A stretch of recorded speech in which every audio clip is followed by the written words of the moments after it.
Yeah.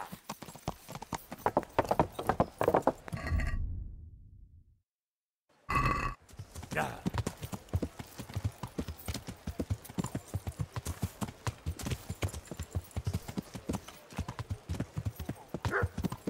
Yeah.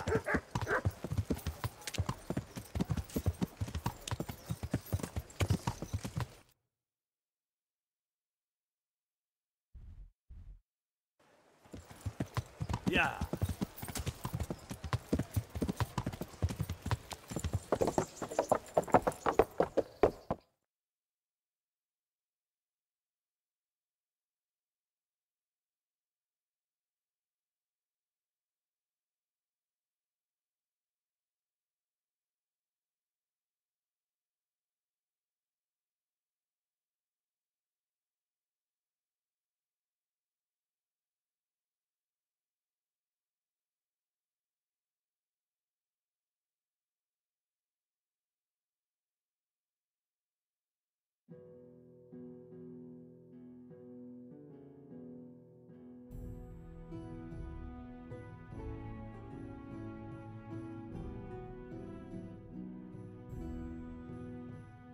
Ah, Hal. Are you going to the meeting with Margrave Jobst as well? I am. What about Istvan? I assume... That we didn't catch him? No. Because if we had, you'd be the first one to know. Have no fear. We'll get him eventually. I hope you're right. Anyway, let's go and see what Jobst wants from us.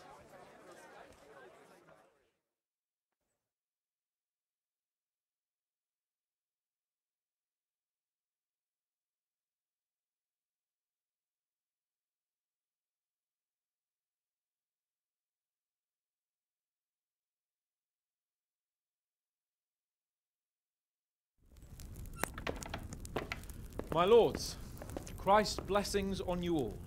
And on you, Lord Gaben. And this is my son, Henry. I didn't know you had a son, Sir Redzig. Came as a bit of a surprise to young Henry, too. This gentleman here is John II of Liechtenstein, a member of my council. I'm honored, gentlemen. Come join us. Margrave Jobst was just about to tell us the reason for his visit. Your Grace? I'm sure we're all agreed, Your Graces, that all this unrest must come to an end. This kingdom needs a king. The question is, which king? My cousin, Wenceslas IV, who is being held in captivity. I have to confess, my lord, that your answer surprises me a little. If I'm correctly informed, until recently you sided with your other cousin, Sigismund. That I cannot deny, and I have always stated my position plainly. But times have changed. How have they changed, Your Grace? Sir, there is one thing on which we undoubtedly concur. That King Wenceslas, unfortunately, did not inherit his father's gift for governing. Sadly, his failures have cost Bohemia, the nobles, and our whole Luxembourg family a great deal of money and effort. How did the king let it go so far, damn it? It's in his temperament. He cares only for wine, women, and the hunt. A king, in fact, who never wanted to be king. Then why didn't he just let his brother have the crown? Young sir, the crown weighs heavy when there are duties to be performed. But to surrender it means giving up great privileges, too. But he did surrender power to his brother. When things started getting out of hand, Wenceslas appealed to Sigismund for help in restoring order. What you're saying, Wenceslas has invited him here? This is starting to make my head spin. Actually, it makes sense when you think about it. Sigismund wanted to re-establish the power of the whole House of Luxembourg. He thought if he helped Wenceslas win the imperial crown, in return his brother would help him become the king of the Romans, and leave the actual reign of Bohemia and the empire to him. Sigismund would govern, while Wenceslas could carry on doing what he was best at, enjoying the life of the imperial court. Why wasn't Wenceslas crowned Holy Roman Emperor long ago? He was already elected king of the Romans. All he had to do was go and let the Pope put the damn imperial crown on his head. Who knows? Maybe he'd prefer hunting and consorting with bathhouse wenches to spending time with the Pope. Well, so would I must admit. Sigismund's plan seemed sound enough, but it didn't quite work out, did it? It worked for a while. He and his brother reached an agreement. Sigismund took over administration of the kingdom and began planning Wenceslas's journey to Rome for the imperial coronation. But then Wenceslas realized he would just be a puppet with a crown. I must say, Margrave Jobst, Wenceslas and Prokop behave rather like naughty children in need of a good clout about the ears. Sigismund would agree. He was already planning his rule of Bohemia, and all of a sudden, the rug was pulled from under him. I'd say he lost his patience and decided he'd drag Wenceslas to the coronation kicking and screaming if he had to. Just like a naughty child, as you say. So he abducted him and your brother Prokop too, if I heard correctly. Correct. And you helped him do it, if I heard correctly. Yes, your graces, it's true. I was there when Sigismund abducted Prokop. I thought everything could somehow be settled, that we could make my brother see sense. But Sigismund just wanted to put an end to the dispute once and for all, whatever the cost. There was nothing I could do to stop him. And that's one of the reasons why I'm here. The worst of it is that it was all for nothing. Instead of putting a stop to the revolt, it escalated it, and the result is this chaos we have today. That's true enough, sir. But I must admit now, I'm not sure what your position is. The king is incompetent, but we must protect him? The simple truth, gentlemen, is that for all of Wenceslas's faults, we have no one else. So we'll have to make do with his idleness. People like him, though. But what can we do now? Sigismund has the League of Lords behind him. Otto von Bergolf, Heinrich von Rosenberg. The situation has gotten completely out of control. Now even the nobles of the League of Lords are realizing that Sigismund wasn't the right choice. So now Berghoff is on your side. Are we to assemble an army together with him and face Sigismund on the field of battle? We're not in Hungary now. Such affairs may be settled elegantly, without unnecessary hostilities or expenses. I have negotiated an alliance with the Hungarian bishops, the Polish, and of course the Czech nobility, against Sigismund. Every day he is losing the ground under his feet, and that's why I need your help too. What kind of help, though?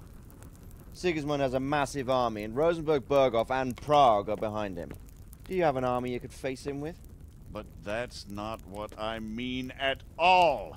There's been a revolt against Sigismund in Hungary, partly due to my efforts, and now he'll have to choose whether he wants to gain the Bohemian crown, which is a very risky enterprise, or hold on to the Hungarian one.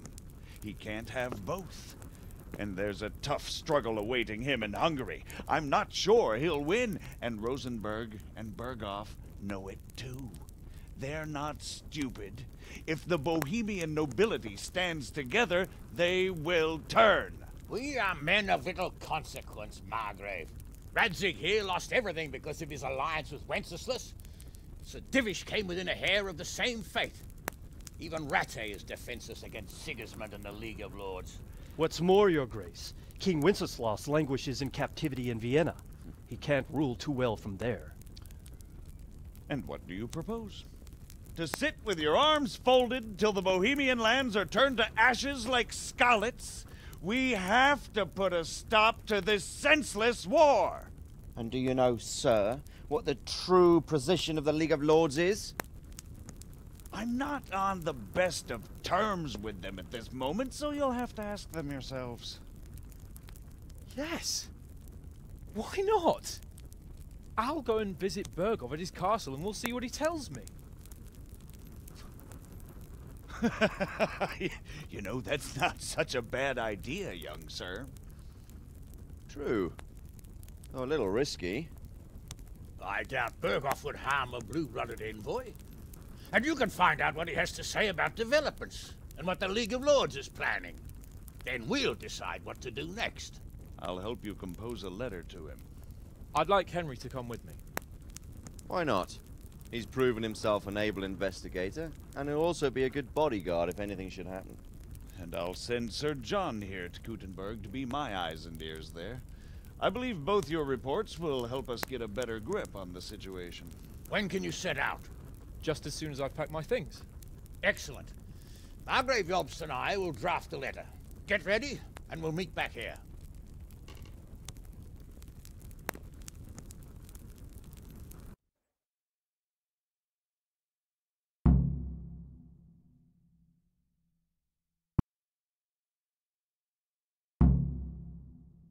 Quite so, Margrave.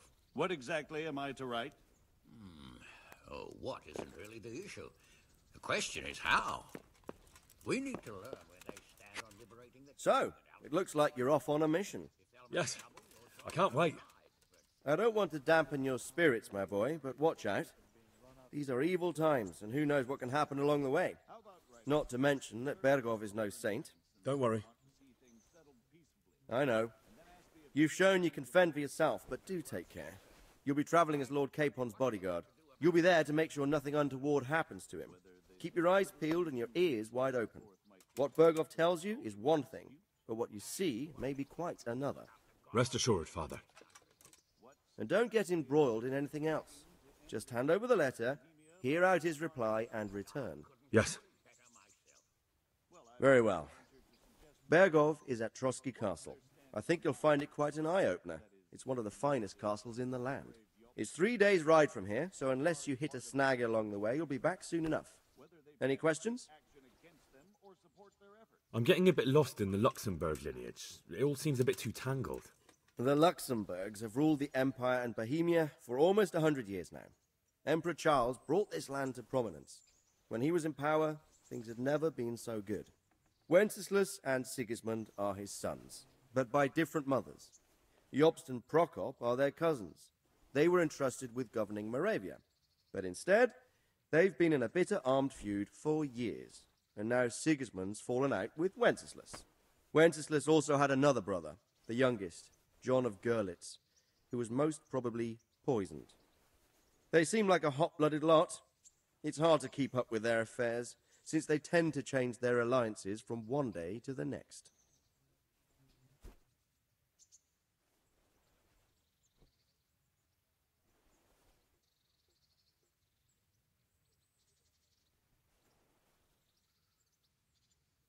That's about all. Very well. Take the letter from Sir Hanush. And good luck, son.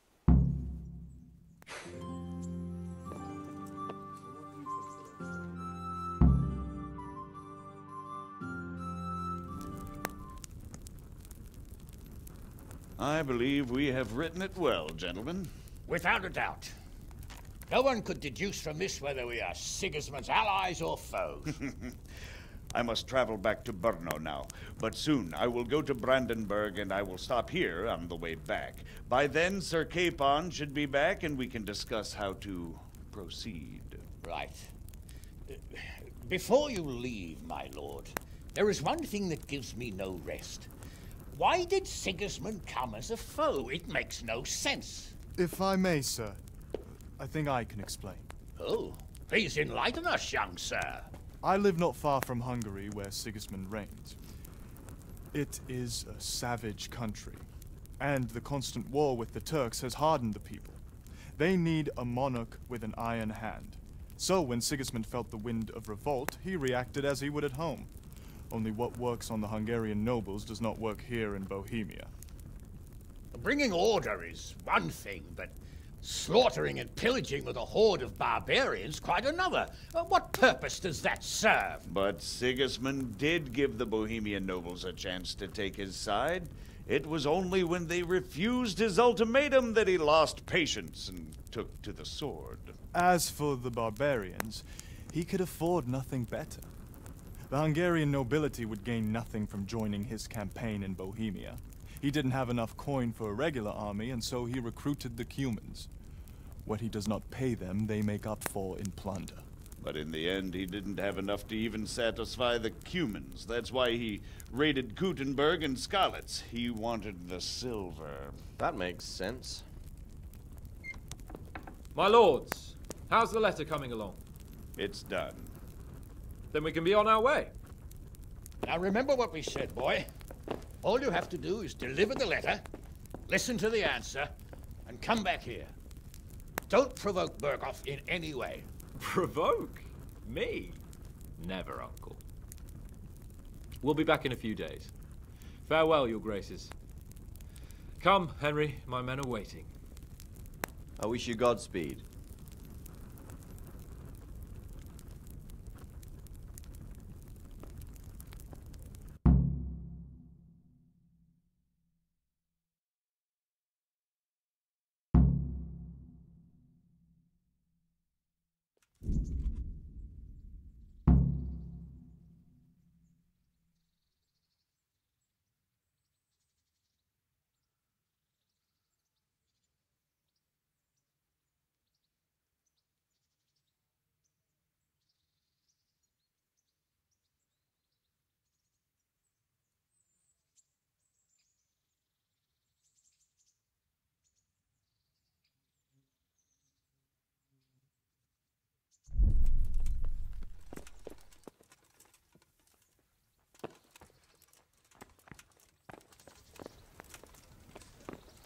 Ugh. What the?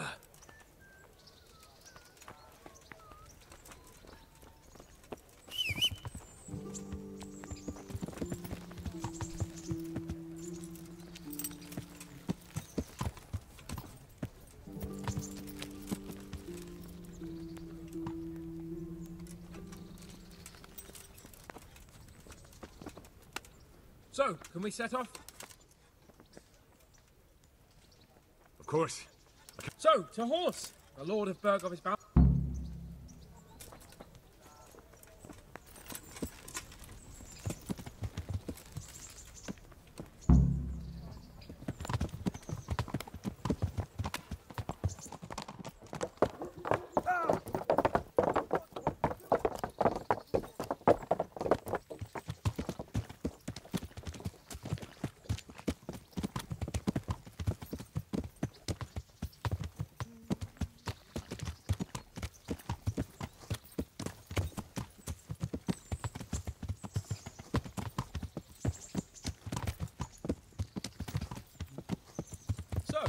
Life as a high-born bastard.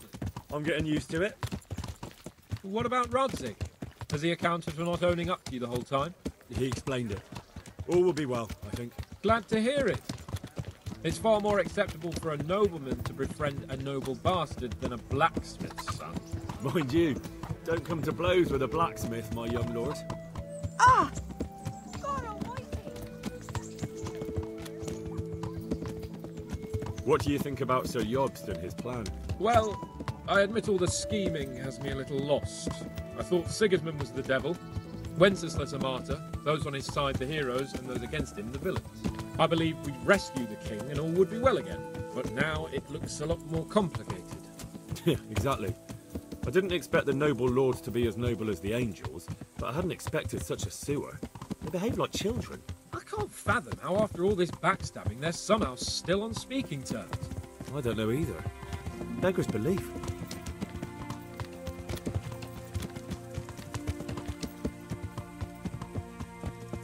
Did you know that King Wenceslas is such a... Feckless drunkard? Not really. And to be honest, I'm not sure I wanted to know. I slept better believing my fate was watched over by a wise and powerful monarch. So did I. What a dismal world when you can't keep trust in your own king. On the other hand, times were better with him here than with him gone. Isn't that the truth?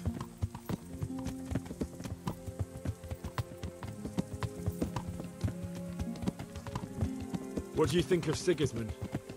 If I were him, I'd have had enough of my brother even sooner. But he's a monster. Look at what those hordes of his are getting up to here. What he did in Skalitz. True enough. On the other hand, if Wenceslas and Prokop hadn't double-crossed him, none of this would have happened. No one forced him to burn Skalitz. That's a fact. But he couldn't let them shit all over him either. Not that I'm defending him, mind. He's a weasel. No doubt about that.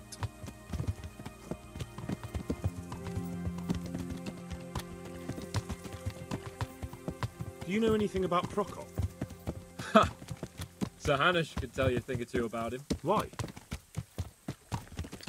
Last winter, a certain Sir Jan Sokol of Lamberg, a well-known knight, or robber baron to some, tried to occupy the city of Iglau, which was on the orders of none other than Prokop. And what has that got to do with Hanush? Well, he was there with him. Of course, that's not something to brag about in front of Jobst. And what was it all about? They wanted to occupy a city that was on the side of the League of Lords, but despite there being several hundred strong, they didn't take it. For one thing, they couldn't get past the Iglau women, with their pitchforks and cauldrons of hot water. I would never have thought of Sir Hanush as such a rebel.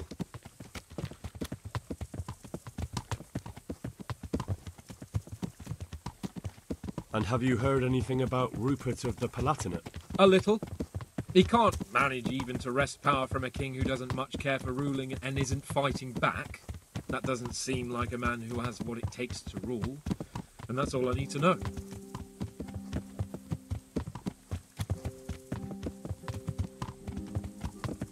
And that Berghoff we're going to see, do you know anything about him? I haven't heard much good about him, but I have a feeling that some other nobles are quite in awe of him. And his castle is apparently quite impressive. I'll be interested to see for myself.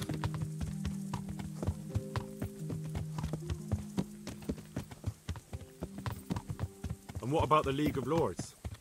Wealthy, pompous. The king doesn't seem to like them much. He's chosen to let the lesser ranks of the nobility into his circle, men like your father. I admit I don't blame him one bit, but the lords weren't happy about their lost influence, so they put their foot down. If I were Wenceslas, I'd have let them hang after they abducted me the first time. But he gave them seats at the provincial council? Little wonder they're back in their old tricks.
about it, Henry?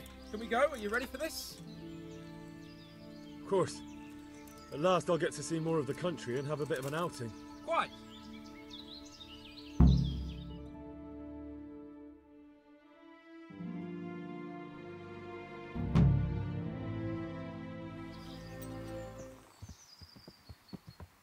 Let's get to it then. I finally have the feeling we're doing something worthwhile. We're helping to save the king. Instead of saving his drunken majesty, I'd rather find that horseman who murdered my parents, get the sword back from him, and skewer him with it. Cheer up, Henry. I have a feeling you'll get your chance one day, and it won't be long in coming. Forward, men! Audentes fortuna juvat!